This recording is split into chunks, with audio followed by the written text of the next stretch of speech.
Welcome to the Connected Teamwork podcast by Growth Leaders Network.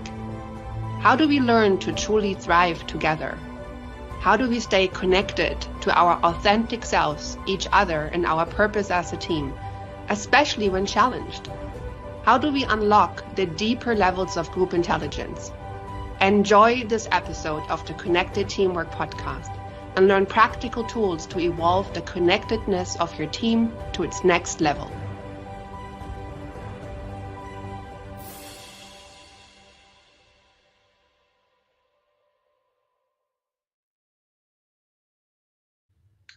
And welcome to Connected Teamwork Podcast, episode 79. I'm your host, Hylke Faber. I'm here together with Carson Eddy. Carson, how are you today? Hylke, I am here. Always a pleasure to be with you, my friend. I'm happy to be in the here and now with you. Today we are discussing connected communications practice number 5, which is about sharing with humility, sharing what we have to say in chunks so that it's accessible for others. It's inspired by Chris Argyris' work from the 1970s, way back when, the decade that I was born, about the Ladder of Inference. And I love this. I love this concept. It's been so helpful. And then I forget it. And then I think about it again, like, wow, this is so helpful. Basically, the idea is when we have a thought that we share, even sharing with ourselves, starting with ourselves, being clear about where it all started. It started with facts. I saw an eyebrow raised in the last meeting. Fact. My interpretation was something's off. My opinion is that should not be happening. My action might be that I'm not going to phone this person and see what's going on with them. Right? That is facts, interpretations, opinions, actions, and decisions. What does the mind do? It goes immediately to action, not realizing that my mind interpreted something from the raised eyebrow. And if I just call this person, are you okay? This person might be like, what are you talking about? I'm probably, in my case, I know that my interpretations, after they're informed by my past conditioning. And my past conditioning happens to be quite catastrophic. So when something is happening that's outside of Hylke's perfection band, which is a very narrow band, let's be clear, it basically means a disaster. Like I'm always surprised when next workshops happen or next coachings happen, or when my husband gets up the next day saying he loves me still. I don't know why. It's weird. It just feels very weird. So being able to get ourselves out of the mind stream and ask ourselves, what is the data? What's my interpretation? Is that true? Ask again. And what do I think of that? And then share. And so then we can do the same process when we're with others. Hey, I noticed in the last meeting that I heard you say you didn't agree with this idea, as opposed to starting with, I thought you were wrong. My interpretation is that we have a difference of opinion. I would like to talk to you about that because it's important to me that we're aligned. What do you think? Now we have a different kind of conversation. So, Carson, tell me about your experience of chunking the conversation, starting with yourself. Yeah, I think assumptions can be dangerous. And so, I think in my experience leading teams, but also in other realms, being in sales and working on strategic deals with customers, even in marriage and parenting, one of the most dangerous things that we can do is walk in with a story and treat it like it's evidence. Because the reality is it gives us an inability to meet other people where they actually are in these situations. When I interpret a gesture or, read tone out of a text message or, whatever it is, I can't act as if what I believe to be fact is fact. And so I think that's what's really important, is that, if I confuse my own interpretation as fact, then I stop listening. And when I stop listening, then I'm not connecting with that person or with that situation.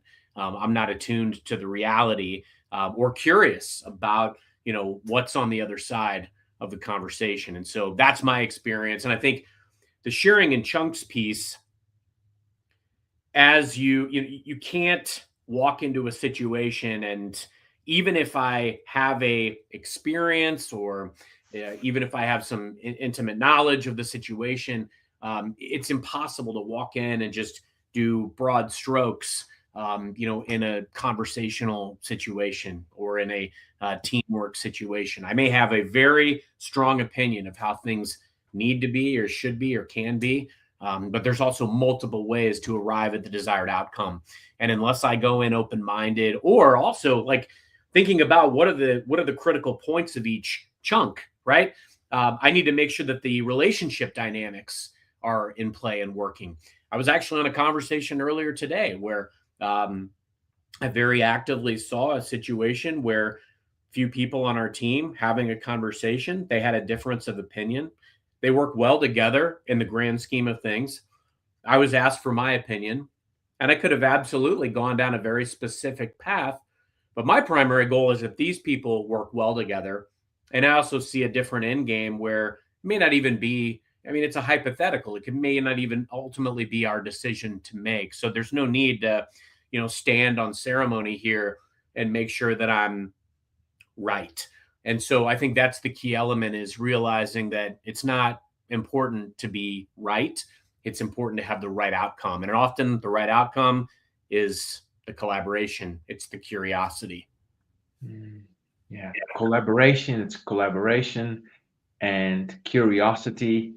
And curiosity gets us to what is true. And I find that curiosity unites. When I'm curious, I get to know about you, and when you're curious, you get to know about me, and we discover that we have much more in common than we knew than we knew in advance. We thought in advance when we are in the story of how separate we are. So if I bring this back to conversation, I love what you said about don't confuse your story with the facts, right? Don't confuse your interpretation with the facts. And to me, Carson, this is so important because the primary function of our nervous system is survival, not curiosity. So, what kind of stories and assumptions does our brain come up with first? Usually not so positive, or uber positive, like to because we're so scared of the negative, we make an uber positive story. But so we're caught in extremes. Like our brain is not very good with shades of gray. We just don't think that way. At least many of us don't think that way, especially when we're stressed out. So we make this big pronouncement. Some people that, leaders in the world do that.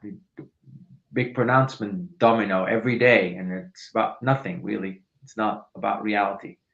So we need to learn how to slow ourselves down and say, okay, so now I heard from you this. I think about an example. I was in a conversation about a week ago uh, with two senior leaders of an organization, and the one senior leader had a difference of opinion about how we should go about this culture journey. And my ego is like, I've done culture journeys for 20 freaking years. What are you talking about? Going immediately to interpreting her disagreement as you're threatening me, and I should take care of you as quickly as possible by being smart and undermining you. Right? That's what the story I go into with the survival brain.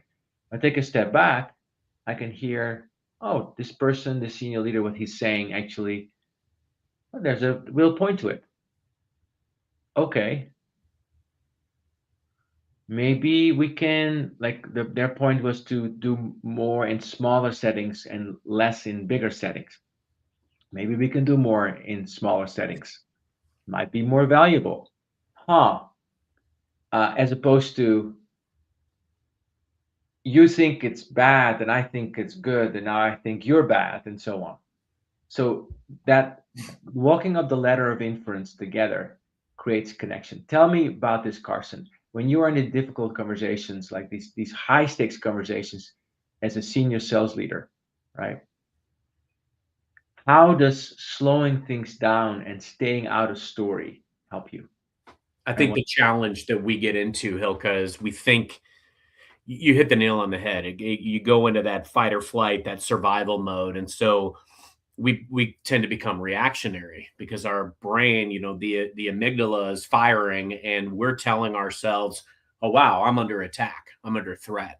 Mm-hmm. And especially in a high stakes negotiation, you think about the leverage that both sides are trying to conjure up in the delicate dance. And, we tend to go into the worst case scenarios. We tend to throw ourselves into these hypothetical, situations of conjecture. But the reality is, 90 some odd % of these, worst case scenario situations never come to pass or anywhere near.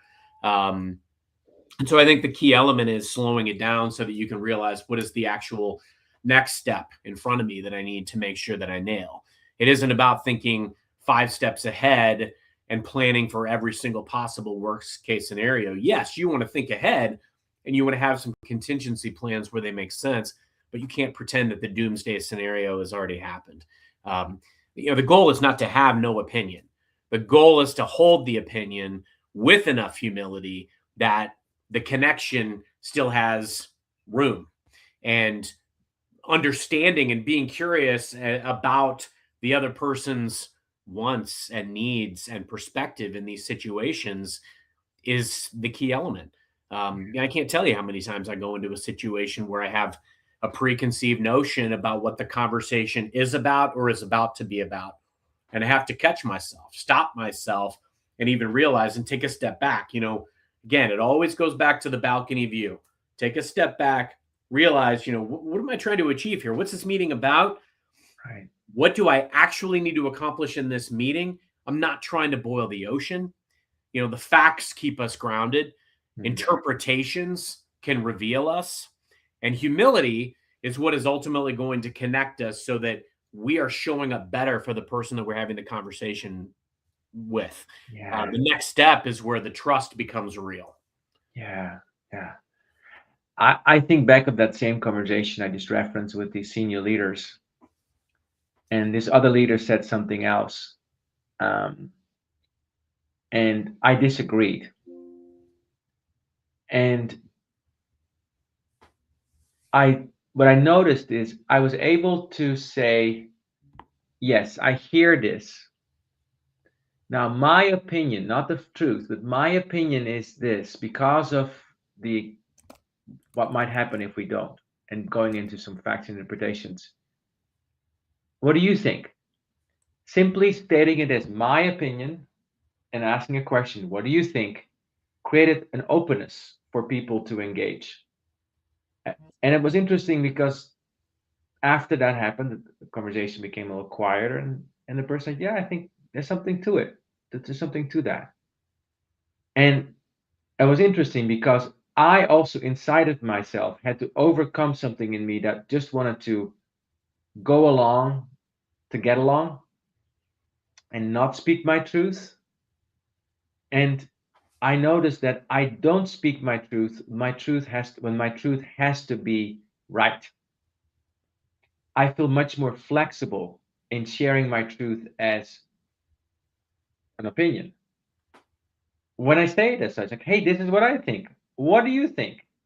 It becomes far less adversarial. The energy goes down. When I take a break, after the break, I want to explore more about how do you engage others to walk up the ladder of inference together? How do you do that? See you after the break. You are listening to the Connected Teamwork Podcast by Growth Leaders Network. Do you want to learn more about building the next level of connectedness in your team? Please contact Growth Leaders Network on LinkedIn. And now, back to the show.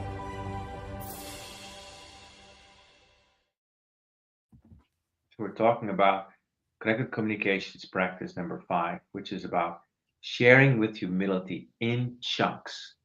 So how do we help the other do this together? And so one practice I found is to keep asking questions.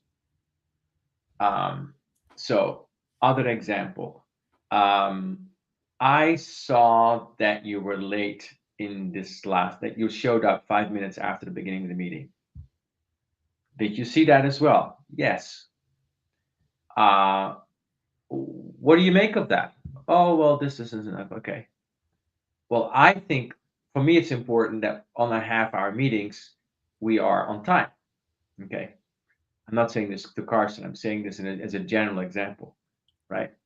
And then I go to my opinion is that it's important that we are doing this together, and that we'll let each other know so that person knows what to do. So therefore, my request is, so what do you think of that? And then therefore, my request is that we schedule our meetings maybe 5 minutes after the hour or something like that, so we can accommodate and we both know what we're up to.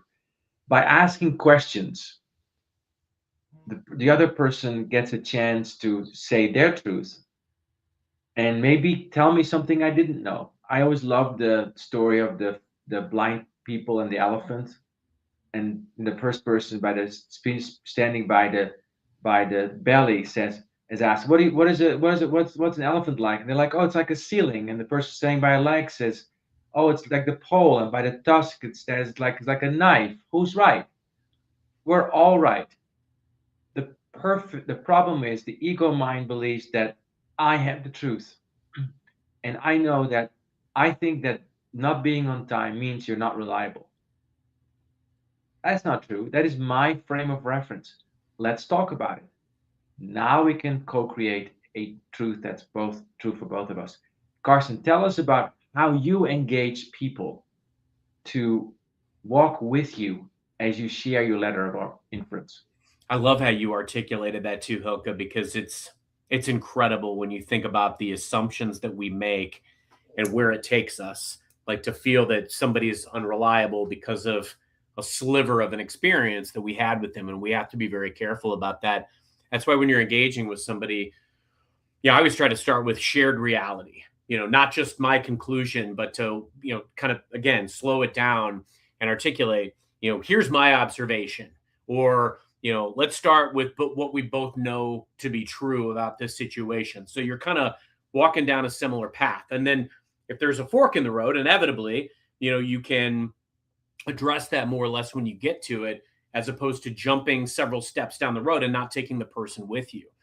Furthermore, like narrating my thinking instead of declaring it. So, because I think this is where a lot of times we lose other people. We skip the middle part. Like, hey, the way I'm kind of thinking about this, or right now I'm reading this book, The Tribe of Mentors by Tim Ferriss. Phenomenal book. He interviews a lot of incredible thinkers and, different walks of life. And one of the key pieces of advice that was given by one of the people was, state your perspective, but then ask for what the other person is thinking, ask for guidance and feedback, ask where you might be off. So saying like, hey, when we tackle this is where my head goes, but tell me where I might be off. Being respectful of the fact and embracing the fact that there's other perspectives out there. Because the biggest challenge that I see in the world, and I was reading an article the other day about, as much as we feel very disconnected and polarized sometimes in the world that we're in, we're not really that far apart. There are things that exacerbate the feelings that we get because of things that get thrown around and interpreted on both sides or multiple sides. But the challenge is that the truth is somewhere in the middle. And fundamentally, everybody is or should be after the right things. What's right for human beings. And so I think the key element is acknowledging the fact, hey, I could be wrong here. Asking questions like, what am I missing? Does that line up with how you see things? I care more about getting it right than being right. And that's the mentality I've got to have, Hylke. I care more about getting it right than being right. Going back to what you just said, that there is a addiction to polarization, and feeding the tribal survival brain is very lucrative. Right? Division is very profitable because why? Because our little crocodilian reptilian brain doesn't compute shades of gray. It computes extremes. Yes, no, green, red. That's what it understands. So we are constantly being recruited, also at work, if we're not careful, in opinions that are polarizing, as opposed to saying, back to the humility. Humility comes from the word humus, which means the ground. Going back to the ground of the ladder of inference, going back to facts. What are we here for? What have we learned so far about what's going on? Where do we need to be? Where, therefore, what are our options to do this? What thoughts do you have? And we walk together. And what I noticed is in a energy of upset, it's blasphemy to be curious about my so-called enemy. Like I shouldn't talk to them. And that sounds a little extreme in a business setting, but in a business setting, it's like if you have written somebody off, or you think that they are the enemy department. Every department seems to have an enemy department, like engineering, it's marketing, or design, and design, it's engineering, and so on. But what happens if you step out of that story? So to step out of that story, what is required, Carsten, from your perspective? You have to genuinely care about the proper conclusion as opposed to yourself. And I think, there's a realization, Hylke, in my opinion, that, at the end of this, I don't think people resist the conclusion. I think they resist conclusions that they didn't have any part of or help create. And so it's, how do I get people in the boat with me, but also how do I get us all to row together? Things aren't going to look exactly the way that I want them to look or think that they should look. And frankly, that's a good thing because I'm coming at it with my little slice. There are so many unique perspectives and wells of experience that are out there, and people have vantage points that are valid. And for a variety of reasons, I don't have the totality of the view to be able to arrive at the proper conclusion by thinking through everything. I may be able to think through a lot, and I may be able to think through a lot more than I could when I was in my 20s. Mm-hmm. But I think having the wherewithal to realize, that our way is not absolute, and that our way is not necessarily always grounded in fact. I think that's the critical component that we have to carry. Facts are neutral; they're impartial. Interpretations are emotional, and leadership is being able to know the difference.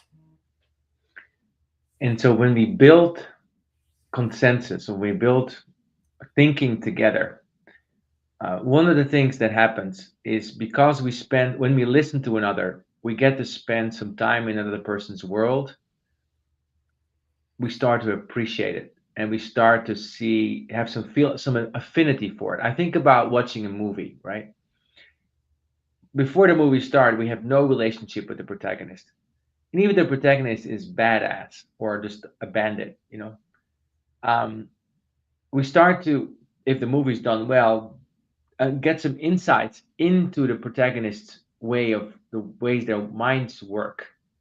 And we might start feeling some affinity with them. So the same thing happens in conversation. When I start to listen to your point of view, I start to feel a certain affinity for that, even if I disagree. right? Because I don't know why this happens, but there's something that happens when I've been able to sit with you in it. And then I'm more willing to accept when things are not happening my way. So Carsten, I know we're busy people. People are busy. The Ladder of Inference may seem like it takes a lot of time. I don't have time to do facts, interpretations, opinions, decisions, actions. I just can't do it. How do you make that simple and applicable? Showing up with humility in every situation and asking yourself, what am I missing in this moment? What can this other person help create in the way of clarity in this moment? You nailed it. I mean, you have to simplify it, and you have to almost multiple times a day reground yourself, in these situations. Because I think, the reality of the matter is connection happens when people feel seen and not corrected. And so their truth matters a great deal to them. And unless we try to understand their truth, which only takes a moment in each moment, we're not going to get anywhere. So, just those, I think, simple exercises of regrounding yourself, taking that step back and asking yourself, do I understand this person's truth? That's worth the investment. When we value the other person's truth, the other person will feel valued. Even if we have a disagreement of opinions, the person will understand that, yes, I value that part of you that thinks that way. Even if I might see differently, I can still hold the paradox of valuing that and be in disagreement. This is where the intentional use of chunking what we say and how we say things together comes in. This is the Connected Teamwork podcast again. We've been talking about connected communications practice number 5. Carsten, it's been a delight to be with you. Anything else you want to say by way of closing? It's always a pleasure, my friend. Co-create the conclusion. Work collaboratively with others. And if you seek to get other people's opinions and insights, and you make sure that you're serving a win for everyone else who touches the situation, you can't lose. Co-create the conclusion and be humble. We'll see you next time at the Connected Teamwork podcast, where we help leaders and teams connect more deeply to themselves, each other, and their purpose. Thank you for listening to the Connected Teamwork podcast by Growth Leaders Network. Take a moment to reflect on what you learned today that can help build your team. Also, if you like, think about one of your team members and what you appreciate about them. Let them know. Enjoy connecting more deeply to what is great about them. And see you next time at the Connected Teamwork podcast.